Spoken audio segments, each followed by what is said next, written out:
नमस्कार दोस्तों, omniscient channel में आपका स्वागत है। और आज आप इस वीडियो में ओमनीसेंट इंग्लिश के 423वें दिन की क्लास को देख रहे हैं दोस्तों। तो बात करेंगे फ्रेज के बारे में। जी हाँ दोस्तों, फ्रेज बहुत सारे इंपॉर्टेंट फ्रेजेस हैं और इसके बिना दोस्तों आप इंग्लिश तो सीख सकते हैं, लेकिन अपना जो इंग्लिश लिखने का जो तरीका है और या बोलने का, वो एडवांस लेवल तक नहीं पहुंच पाएगा। इसके अलावा बहुत सारे हैं, जैसे कि इडियम्स है, प्रोवर्ब्स है, तो याद तो करना ही पड़ेगा। अगर आप याद नहीं करेंगे तो जाहिर सी बात है, या यूज़ नहीं करेंगे। लिखना सीखना चाहते तो लिखने में यूज़ कीजिए, बोलना सीखना चाहते तो बोलने में यूज़ कीजिए। दोस्तों सबसे पहले बात करें, अगर आप नए हैं तो चैनल को सब्सक्राइब कीजिए, घंटी को दबाने वाले वीडियो के लिए। वीडियो पसंद है लाइक और शेयर जरूर कीजिए। इस वीडियो में जो है 13 से 14 जो है, ठीक है, 13 से 14 फ्रेजेस मिलेंगे जो कि बहुत ही लोकप्रिय हैं और इसका एग्जाम्पल भी होगा हिंदी में भी और इंग्लिश में भी।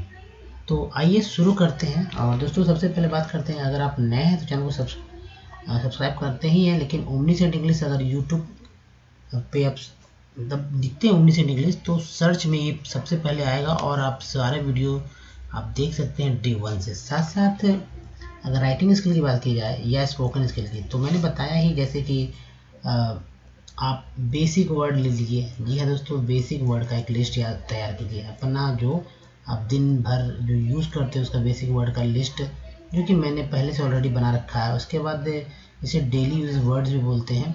फिर भर्ब से रिलेटेड जो भर्ब का लिस्ट होता है, जिसमें प्रेजेंट, पास्ट और पास्ट पार्टिसिपल होता है वो। फिर फ्रेज तो यहाँ हो ही रहा है, इसको भी याद करना है, फ्रेजेस। फिर ईडियम्स, जी हाँ दोस्तों, ईडियम्स यानी कि मुहावरे को याद करना है, अगर तभी तो बोली आपका या लिखने में आपका एक्चुअली एडवांस टाइप का लगेगा। उसके बाद देखिए प्रोवर्ब्स की बातें यानी कहावतें। तो इतना सारा वर्ड मीनिंग का जो है, अगर कह सकते हैं कि टाइप्स होते हैं। तो यहाँ ये भी वर्ड मीनिंग है दोस्तों, प्रोवर्ब्स भी, ईडियम्स भी, फ्रेज भी, वर्ब भी और बेसिक वर्ड भी।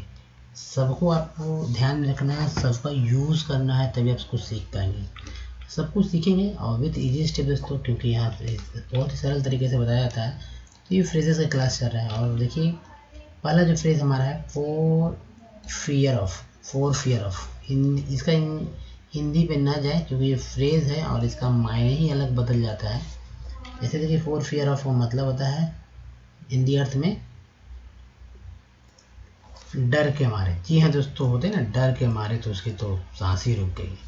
डर के मारे वह वहाँ गया ही नहीं, डर के मारे वह सोया ही नहीं, डर के मारे वह खाया ही नहीं, डर के मारे वो खेला ही नहीं, डर के मारे वह पढ़ा ही नहीं, डर के मारे वह पढ़ने लगा, डर के मारे वह वहाँ चला गया। मतलब बोलने का तो कई तरीका है दोस्तों, जाहिर सी बात है, लेकिन ये डर के मारे का अंग्रेजी क्या होगा, मीनिंग क्या होगा? तो ये फ्रेज है डर के मारे।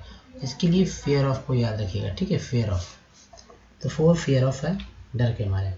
अब एग्जांपल देख लीजिए दोस्तों, he keeps the whole night awake for fear of. देखिए मैं यहाँ पर घेर देता हूँ ताकि पता चले फ्रेज यहाँ घुस गया।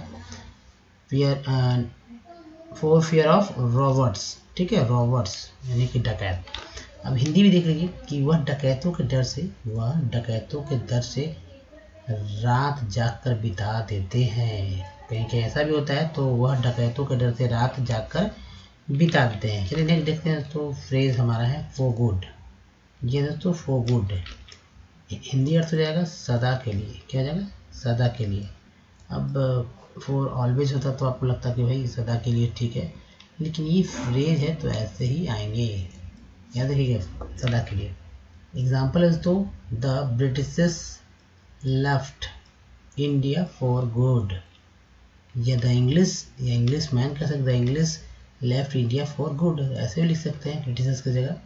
यानी कि अंग्रेजों ने सदा के लिए, देखिए सदा के लिए भारत छोड़ दिया। तो यहाँ देखिए फॉर गुड था, है ना, फॉर गुड। तो ये हो गया हमारा फ्रेज। तो चलिए अब नेक्स्ट देखते हैं। फॉर गुड के बाद, सदा के लिए के बाद, ध्यान से देखिए, याद कीजिए, यूज़ कीजिए दोस्तों। अब सेंटेंस को बदलिए, अंग्रेजों ने सदा के लिए भारत छोड़ दिया, तो इसके जगह और कुछ लिख सकते हैं। राम ने सदा के लिए क्या नॉनवेज खाना छोड़ दिया, ठीक है। तो सेंटेंस तो बनेगा ही बनेगा 100%, वो आप डेवलप कीजिए और इसको यूज़ करिए, बस बदलेगा कहाँ ये अभी आपको समझ में आ ही रहा होगा। चलिए नेक्स्ट देखते हैं। तो नेक्स्ट है हमारा phrase for the purpose of, for the purpose of, for the sake of, for the purpose of, for the sake of Hindi अर्थ हो जाता है लिए। हालांकि फॉर मीन्स लिए होता है, तो फॉर द पर्पस ऑफ और फॉर द शेक ऑफ का मतलब लिए। अब देखिए एग्जाम्पल है, तो ही lies for the sake of a trifling amount of money.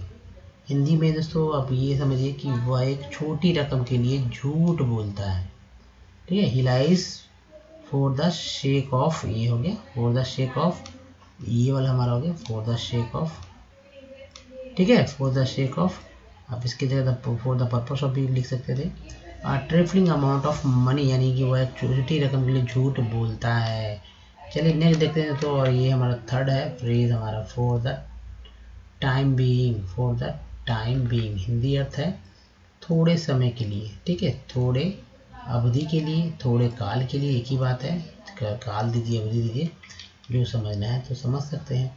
Example है तो this much money can suffice for time being. देखिए हिंदी है फिलहाल इतने रुपए से काम चल जाएगा, फिलहाल इतने रुपए से काम चल जाएगा। चलिए नेक्स्ट देखते हैं। फ्रेज हमारा है from hand to mouth, from hand to mouth यानी कि हाथ से मुंह तक, लेकिन ऐसा थोड़ी होता है। जैसे आप समझते हैं कि फ्रॉम हैंड टू माउथ, तो यहाँ पर ऐसा नहीं होगा, यहाँ पर एक कुछ वर्ड ना है, यहाँ पर आप छूट गया तो ऐड कर लीजिए। फ्रॉम हैंड टू माउथ का मतलब हिंदी अर्थ है ऐसा जीवन जिसमें बचत कुछ ना हो, ठीक है। यह दूसरा देख लीजिए लूट लाया और कूट खाया, लूट लाया और कूट खाया, फ्रॉम हैंड टू मच, ये हमेशा बोलते हैं लोग ग्रामीण क्षेत्रों में बोला जाता है लूट लाया कूट खाया, यह ऐसा जीवन जिसमें बचत कुछ ना हो, फ्रॉम हैंड टू माउथ, ठीक है, फ्रॉम हैंड टू माउथ। इसका एग्जाम्पल देखिए दोस्तों, ये है Indian farmer live from hand to mouth, ठीक है। ये देखिए हमारा सिर्फ यही है फ्रेज ही है यहाँ पर, Indian farmer live from hand to mouth. Hindi है भारतीय लोग लूट लाते हैं और कूट खाते हैं, ठीक है, लूट लाते हैं और कूट खाते हैं। चलिए नेक्स्ट देखते हैं। तो और नेक्स्ट है फ्रेज हमारा from the bottom of one's heart, from the bottom of one's heart Hindi अर्थ है दोस्तों सच्चे दिल से। एक तो ये होगा सच्चे दिल से, दूसरा तहे दिल से। आपको जो समझना है याद रखिए, from the bottom of one's heart, from the bottom of one's heart सच्चे दिल से तहे दिल से। एग्जाम्पल देख लीजिए दोस्तों, I thank you from the bottom of ones की जगह तो आप जानते हैं कि बदल जाता है, जैसे कि माई यू मतलब हिम हिज हर, इस तरह से आवर, तो यहाँ पर माई हो गया, ये वंस की जगह आया है। और ये देखिए फ्रॉम द बॉटम ऑफ ये पूरा यहाँ तक है, यानी आई थैंक यू, बस इतना थैंक यू ये एक सेंटेंस है, बाकी फ्रेज है from the bottom of my hearts. और हिंदी दोस्तों कि मैं आपका धन्यवाद सच्चे दिल से तो तहे दिल से देता हूँ, ठीक है। मैं देखिए मैं तहे दिल से ऐसे भी लिख सकते हैं, पहले भी लिख सकते हैं, बाद में भी, तहे दिल से, ठीक है, तुम्हारा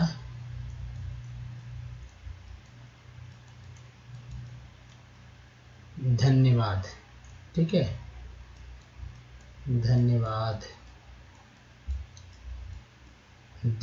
देता हूँ, ठीक है, बहुत ईजी जगह देता हूँ। तो ये है दोस्तों हमारा, जैसे कि आप समझ सकते हैं। चलिए नेक्स्ट देखते हैं। तो नेक्स्ट फ्रेज हमारा है from the time immemorial, immemorial, ठीक है, from the time immemorial Hindi अर्थ है दोस्तों प्राचीन काल से, अनादि काल से। नेक्स्ट है example, the system of water has win and society from the immemorial. यहाँ देखिए, फ्रॉम टाइम इमेमोरियल, ये हमारा फ्रेज है। और हिंदी की बात किया जाए तो समाज में वस्तु विनिमय की प्रथा बहुत प्राचीन काल से प्रचलित है, या बहुत अनादिकाल से प्रचलित है। समाज में वस्तु विनिमय की प्रथा बहुत अनादिकाल से प्रचलित है। चलिए नेक्स्ट देखते हैं फ्रेज हमारा। ये नेक्स्ट फ्रेज है दोस्तों, गॉडशिप। जी हाँ दोस्तों, गॉडशिप। गॉडशिप का मतलब अब यहाँ कुछ और नहीं निकालेंगे, क्योंकि वो अलग बात है। तो सॉरी, गॉड स्पीड, या गॉडशिप नहीं, गॉड स्पीड। गॉड स्पीड है और इसका मतलब है सीधा अर्थ, भगवान तेजी से, ऐसा कुछ नहीं होता। मंगल कामना। जी हाँ दोस्तों, मंगल कामना। गॉड स्पीड का मतलब क्या होता है? मंगल कामना, गॉड स्पीड। देखिए एग्जाम्पल है दोस्तों, I wish you God speed. I wish you God speed. मैं आपकी मंगल कामना करता हूँ, मैं आपकी मंगल कामना करता हूँ। नेक्स्ट है दोस्तों फ्रेज हमारा, would rather. Would rather, had rather भी होता है, इसी तरह का मीनिंग के साथ आता है। तो हैड रैदर यूज अलग होगा, लेकिन अर्थ, हिंदी अर्थ जो है सेम होगा, अच्छा समझना। देखिए वुड रैदर का है दोस्तों, एग्जाम्पल है, यू वुड रैदर। ठीक है, देखिए यहाँ आ गया, you would rather live the place. अब ये दोस्तों है, अच्छा होता तुम यह स्थान छोड़ दे, ऐसा हम लोग बोलते हैं। तो ये बोल लीजिए, ये रट लीजिए, you would rather live the place. You would rather live the place, अच्छा होता वह यह स्थान छोड़ देता। देखिए यहाँ पर आपको द की जगह यहाँ पर दिस भी लगा सकते हैं, ठीक है। लीव दिस प्लेस भी कर सकते हैं, ये आपके ऊपर डिपेंड करता है। लीव दिस प्लेस और भी क्लियर हो जाएगा, जैसे कि वह अच्छा होता हुआ यह स्थान छोड़ देता। तो he would rather live the, या लिव दिस प्लेस, या लिव द प्लेस। देखिए चलिए नेक्स्ट आते हैं दोस्तों, और ये नेक्स्ट हमारा है फ्रेज, हैंड इन हैंड, हाथ में हाथ। ऐसा तो मतलब हम लोग ऐसे ही बोलेंगे भाई, जो नहीं समझेंगे भी कि क्या होगा इसका हिंदी, तो सिंपल कह रहे हैं हाथ में हाथ, हिंदी यही होगा। तो ऐसा नहीं, हाथ से हाथ, हाथ में हाथ नहीं दोस्तों, हाथ से हाथ मिलाकर। देखिए थोड़ा सा तो चेंजिंग रहेगा ही दोस्तों। एग्जाम्पल है हमारा, the officials worked hand in hand with the non officials. Hindi समझ लीजिए दोस्तों, कि सरकारी काम को गैर सरकारी से हाथ से हाथ मिलाकर किया गया। बहुत सिंपल है। चलिए नेक्स्ट देखते हैं तो, और ये हमारा फ्रेज नेक्स्ट है, हार्ड एंड फास्ट। ये है हमारा फ्रेज है, और ये फ्रेज है हार्ड एंड फास्ट, यानी कि कठिन और तेज। हिंदी अर्थ लेकिन है कुछ अलग है दोस्तों, कड़ा या बंधा हुआ, दो में से एक आप याद रख लीजिए, कड़ा भी याद रखिए हैंड एंड फास्ट को, या बंधा हुआ। एग्जाम्पल है दोस्तों, there is no hard and fast. ये हमारा जो है फ्रेज है, hard and fast. There is no hard and fast rule for appointment to a post, rule for appointment to a post. देखिए दोस्तों हिंदी है, किसी पद पर नियुक्ति के लिए कोई बंधा हुआ नियम नहीं है। किसी पद पर नियुक्ति के लिए कोई बंधा या कड़ा नियम नहीं है। चलिए नेक्स्ट देखते हैं, ये रहा। तो दोस्तों एक बार देख लीजिए फिर से पूरा जितना भी आपने अभी तक देखा इस वीडियो में, तो एक संक्षिप्त नज़र से देखिए और इसे याद करते चलिए, ठीक है। जैसे देखिए हार्ड एंड फास्ट का क्या होगा, अभी लास्ट से ही, कड़ा बंधा हुआ, हैंड इन हैंड का हाथ से हाथ मिलाकर, वुड रैदर अच्छा समझना, गॉड स्पीड मंगल कामना, फ्रॉम द टाइम इमेमोरियल प्राचीन काल से या अनादिकाल से। नेक्स्ट है from the bottom of one's heart सच्चे दिल से, तहे दिल से। नेक्स्ट है फ्रॉम हैंड टू माउथ ऐसा जीवन जिसमें बचत कुछ ना हो, या लूट लाया कूट खाया, आपने तो देखा भी है। फ्रॉम द टाइम बीइंग थोड़े समय के लिए, थोड़े अवधि के लिए, थोड़े काल के लिए, कुछ भी बोल दो दोस्तों। फॉर द पर्पस ऑफ के लिए, उसके बाद फॉर द फियर ऑफ, ठीक है, फॉर द फियर ऑफ, डर के मारे। तो दोस्तों एक और है फॉर द गुड, सदा के लिए। तो दोस्तों ध्यान से देखिएगा, फिर से ये सारे देख लीजिए, जो कट रहा था मैंने इसे टिक किया। तो इसे कॉपी पे लिख लीजिए और आगे आने वाले अपने जो लिखते हैं, देखिए लिखना है तो लिखना सीखना है तो लिखते रहिए, कॉपी खूब भरिए। बोलना है तो इन सारे वर्ड्स को जैसे मैंने बताया उसको यूज़ कीजिए, अधिक से अधिक बोलिए अपनी हिंदी भाषा में, जो भी लैंग्वेज भाषा बोलते हैं उसको बोलते रहिए। ठीक है दोस्तों, इस वीडियो में ही तक, धन्यवाद। थैंक यू, मिलते हैं तो ध्यान रखिए। थैंक्स फॉर वॉचिंग दोस्तों। लेकिन सबसे पहले मतलब बात करेंगे दोस्तों, अगर वीडियो अच्छा तो प्लीज़ लाइक कीजिए, शेयर कीजिए, नए तो चैनल को सब्सक्राइब कीजिए, घंटी बजाने वाले वीडियो के लिए एक लिंक यहाँ दिया गया जिससे कि आप हमारे चैनल को सब्सक्राइब कर सकते हैं। एक लिंक यहाँ है जिससे कि हमारे वीडियो को वीडियो बन सकते हैं, यानी हमारा प्लेलिस्ट है, बहुत ही इंपॉर्टेंट लिंक है यहाँ पर, कुछ प्रीवियस वीडियो यहाँ और यहाँ से देख सकते हैं दोस्तों। धन्यवाद, थैंक्स फॉर वॉचिंग, मिलते हैं अगले वीडियो में, तब तक के लिए अपना ध्यान रखिए, धन्यवाद।